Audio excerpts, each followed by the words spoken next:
ma'am. Good day. Can you tell me something about yourself? I am Anne Harold, 24 years old, single from the Philippines. I live in La Paz, Iloilo City. Okay. Do you have kids? No, How many siblings do you have?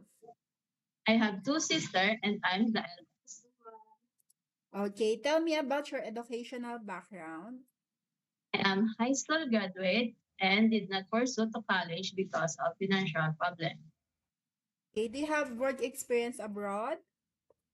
Oh, I don't have experience on abroad, but I have experience here in Philippines as a household worker. My job is cleaning the house, cooking and laundering. And I manage my time to get everything done. Okay. How would you describe yourself? And I'm multitasking, honest, and responsible. Okay. Do you have any tattoo in your body? No, Did you undergo to any kind of surgery? no, Are you scared of dogs and cats? no, Okay. Why do you want to work abroad? because I want to sustain my siblings' daily needs. Okay. So what is your message to your future employer?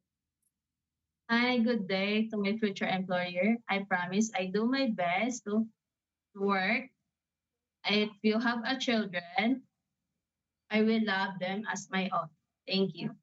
Okay. Can you show me your hands? Okay. Hiwalay mo. Separate. All right. Thank you, ma'am.